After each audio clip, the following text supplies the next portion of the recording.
अस्सलाम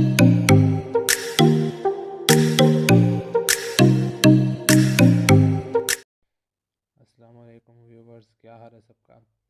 तो अली हब्स में आप सबका वेलकम करता हूं और हमारी ये फर्स्ट वीडियो है चैनल की, जिसके अंदर मैं पंजाब पुलिस कांस्टेबल के पेपर के बारे में बताऊंगा। इसके अंदर हमारे पास पहले पेपर पैटर्न आ जाता है। पेपर पैटर्न ए में जो हमारे पास मारूज़ी के सवालात होंगे, जो कि मुनहसर होंगे इंग्लिश, उर्दू, इस्लामियात, मुतालिया पाकिस्तान, जनरल नॉलेज, जो कि इंग्लिश के टोटल नंबर होंगे 20 नंबर और उर्दू के टोटल नंबर 15। इसी तरह इस्लामियात के 20 और 25 मुतालिया पाकिस्तान के। पेपर बी के सब्जेक्टिव पोर्शन में हमारे पास आ जाएगा अंग्रेज़ी, और अंग्रेज़ी के अंदर जो जुमले हमारे पास हैं वो होंगे हमारे पास 10 नंबर के। तो उसी तरह हमारे पास उर्दू का पेपर आ जाएगा, जो कि हमारे पास होंगे 10 नंबर के। तो हमारे पास एक पेपर हलशुदा है, हम उस पेपर पर जाकर देखते हैं, जो कि ये हमारे पास है। इसके अंदर हमारे पास जो पहला सवाल हमसे पूछा गया था वो ये है, पाकिस्तान का कौमी फूल कौन सा है। तो चंबेली इसका जवाब है। दूसरा सवाल है, डैश मुज़क्कर लफ्ज़ है। तो इसके अंदर जो तोहफ़ा है ये मुज़क्कर लफ्ज़ है। इसी तरह जो सवाल नंबर 3 है, dash are made dash loud noise. तो इसके अंदर हमारे पास फर्स्ट पे ऑप्शन आ जाएगा, the car made a loud noise. इसी तरह जो सवाल नंबर 4 है हमारे पास, मुसारफ़ ज़कात कुल डैश हैं। तो हमारे पास 8 मुसारफ़ ज़कात हैं। इसी तरह सवाल नंबर 5 पर हमारे से पूछा गया है कि नज़म शाहनामा डैश ने लिखी। हफीज़ जलंधरी ने वो नज़म लिखी थी। इसी तरह हमारे पास सवाल नंबर जो 6 है, थोड़ा डैश इसम है। तो ये इसमें आला है। थोड़ा जो है इसमें आला है। इसी तरह हमारे पास आ जाएगा सवाल नंबर 7, मददगार में डैश गार, जो गार है वो डैश है। तो ये लाहका है। इसी तरह सवाल नंबर 8, योमुल फुरकान डैश का नाम है। तो ये गज़वा बदर का नाम है, योमुल फुरकान। हमारे पास जो सवाल नंबर 9 है, इसके अंदर जामिया अल ज़हर डैश में वाक़ है। तो ये मिस्र में वाक़ है जामिया अल ज़हर। तो नेक्स्ट हमारे पास जो सवाल आ जाएगा सवाल नंबर 10 है, कौमी नगमा जीवे जीवे पाकिस्तान डैश ने लिखा है। तो ये जमीलुद्दीन आली ने लिखा था। और जो ये हमारे पास सवाल नंबर 11 आ जाएगा, तो इसके अंदर पूछा गया पाकिस्तान की पहली खातून हवाबाज का नाम क्या है। तो ये हमारे पास जो है शुक्रिया खानम हमारे पास पहली खातून थी, जिन्होंने हमें हमारे लिए ये हवाबाज बाजी के अंदर जो मतलब कि गई थी।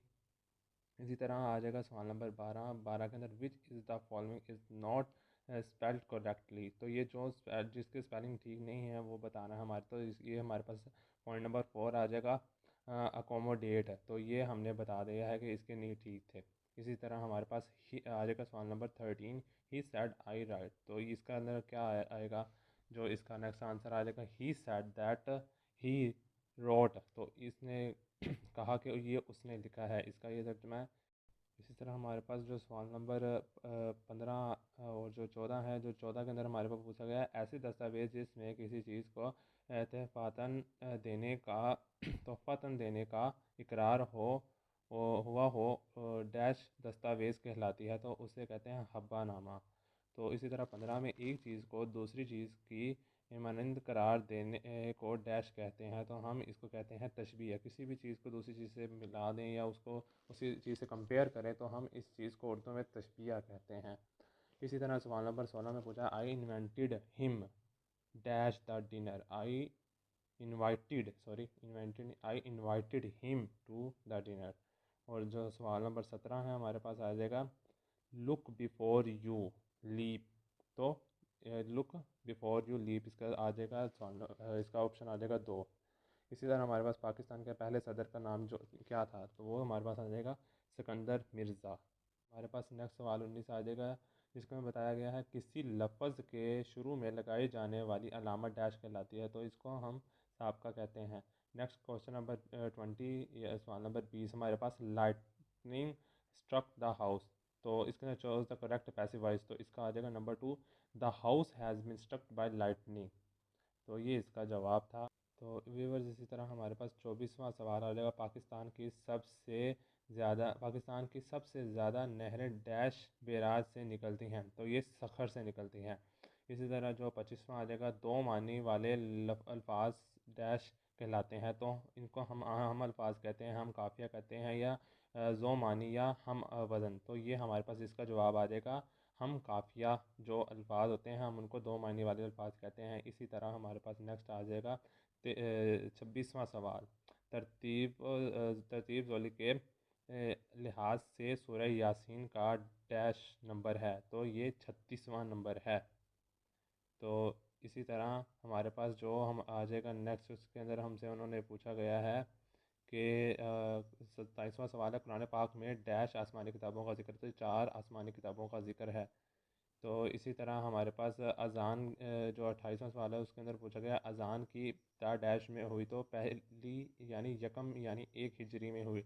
29वां जिसके अंदर डैश आइन के तहत कौमी असम्बली 5 साल के तहत मुंतखब होती है। तो ये हमारे पास 1973 के आइन के मुताबिक उन्होंने हमसे पूछा था। इसी तरह 30वां सवाल जो कि है हमारे पास अक़वाम मुत्तहिदा का सदर जो होता है वो मतलब डैश में वाक़ है।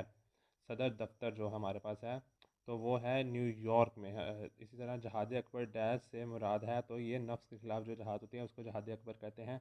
32वें सवाल के अंदर पूछा गया है इस्लाम में डैश को घर का सरबराह करार दिया गया। तो जो हमारे मर्द होते हैं, मर्द हजरात, वो हमारे घर के सरबराह होते हैं।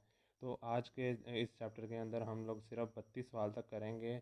नेक्स्ट वीडियो के अंदर हम 32 से ऑनवर्ड सवाल जो हमारे पास होंगे हम वो करेंगे। तो गाइस जाने से पहले एक दफ़ा सब्सक्राइब कर दीजिएगा और बेल आइकन को भी दबा दें ताकि जो नेक्स्ट पोर्शन हो वो भी आप अच्छी तरह से समझ सकें। और ये पुलिस की भर्ती के लिए बहुत इंपॉर्टेंट है। मुझे जिसने भी कहा उसने कहा है तैयारी करनी है तो एक दफ़ा इन पेपर को ज़रूर पढ़ना। मैंने खुद इस दफ़ा पेपर देने हैं, दुआ कीजिएगा कि मैं कामयाब